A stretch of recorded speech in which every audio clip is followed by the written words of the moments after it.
नमस्कार। आज के मुख्य समाचार में आपका स्वागत है। मैं हूं अमर सिंह। आप लोग देख रहे हैं एसपी न्यूज। भारत क्यों नहीं समझ पाया एक इंटरनेशनल आईआर की भाषा। वास्तव में देखिए तो हम आज तक तुर्की की न तो भाषा ठीक से समझ सके और न ही उसकी राजनीति और कूटनीति। तुर्की ने पहलगाम आतंकी हमले के बाद जिस तरह भारत के खिलाफ पाकिस्तान से दोस्ती बढ़ाई, उसने सबको हैरान कर दिया है। भारत पर हमले के इरादे से तुर्की ने पाकिस्तान को ड्रोन उपलब्ध कराए। अब भारतीय विदेश मंत्रालय ने भी साफ कर दिया कि पूरे मामले में तुर्की की भूमिका नोट की जाएगी। यह हाल तब है जब भारत ने तुर्की को एक दोस्त का दर्जा दिया था। भारत ने तुर्की से दोस्ती बढ़ानी चाहिए, भूकंप की त्रासदी हो या कोविड महामारी का दौर। भारत ने कई मोर्चे पर तुर्की का सहयोग किया, मानवीय सहायता पहुंचाई, लेकिन आतंकवाद का विरोध करने के मुद्दे पर तुर्की भारत का साथ देने की बजाय पाकिस्तान का मददगार बना रहा।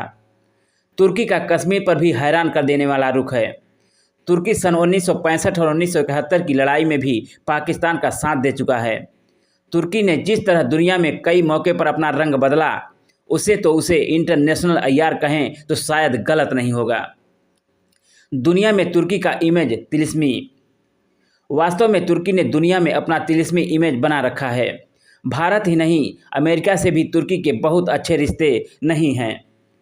पूर्व सोवियत संघ के ज़माने में जब शीत युद्ध जारी था, तब अमेरिका से तुर्की की दोस्ती थी, लेकिन सोवियत संघ के बिखराव के साथ ही उसने अपना रंग बदल लिया और अमेरिका विरोधी खेमे में शामिल हो गया। अब उसने रूस के साथ साथ चीन से भी नज़दीकी बढ़ा ली है। यहाँ तक कि अमेरिका से अच्छे रिश्ते होने के कारण तुर्की इस्लामिक देशों मसलन सऊदी अरब और यूएई से ही प्रतिस्पर्धा रखता है। हाल के सालों में भारत ने जैसे जैसे इजराइल, अमेरिका और सऊदी से संबंध बेहतर किए, तुर्की भारत विरोध में पाकिस्तान के और करीब होता गया। इतिहास में भारत तुर्की के रिश्ते।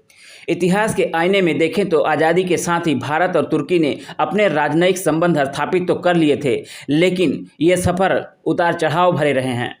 दोनों देशों के बीच राजनयिक संबंध सन 1948 में स्थापित हुए। देश के सबसे पहले प्रधानमंत्री पंडित जवाहरलाल नेहरू के तुर्की से तब इसलिए अच्छे रिश्ते थे क्योंकि तुर्की एक गुटनिरपेक्ष देश के तौर पर आगे बढ़ रहा था। शीत युद्ध के दौर में वह अमेरिका के साथ चला गया और शीत युद्ध के बाद उसे खेमे से बाहर निकल गया, लेकिन भारत अपनी स्थिरता पर कायम रहा, गुटनिरपेक्षता की नीति पर अडिग रहा। कश्मीर के मुद्दे पर पाकिस्तान का देता था साथ। तुर्की से भारत के रिश्ते खराब होने तब शुरू हुए जब 1974 में उसने सरप्राइज पर हमला किया, जिसका भारत ने विरोध किया था।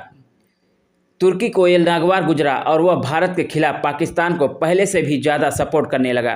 वैसे भी तुर्की पहले से ही पाकिस्तान को मदद पहुंचाता रहा। बंटवारे के बाद भी तुर्की पाकिस्तान को एक राष्ट्र के रूप में मान्यता दिलाने में सबसे आगे रहा और कश्मीर के मुद्दे पर पाकिस्तान का पक्ष लेता रहा।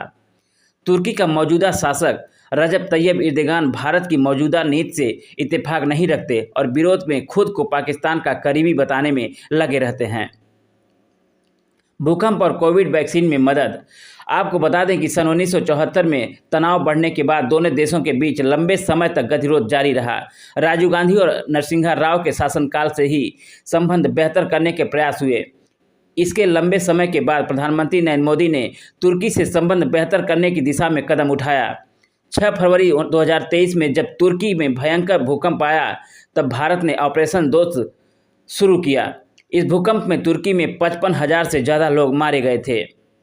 इस्लाम के नाम पर अब पाकिस्तान का साथ। तब प्रधानमंत्री मोदी ने कहा था कि भारत के 140 करोड़ लोग इस आपदा की घड़ी में तुर्की के साथ हैं। इस ऑपरेशन के दौरान भारत ने तुर्की को सहायता प्रदान करने में कोई कसर नहीं छोड़ा। भारत ने तुर्की रेस्क्यू दल से लेकर मेडिकल किट और अन्य सामग्रियां भेजी। 10 दिनों तक अभियान चलाया। उससे भी पहले कोविड महामारी के समय भारत ने तुर्की को वैक्सीन की मदद पहुंचाई, लेकिन इस्लाम के नाम पर तुर्की पाकिस्तान को अपना तरफदार बनाकर रखना चाहता है। यकीनन कह सकते हैं कि तुर्की की भाषा और कूटनीति को समझ पाना असंभव है।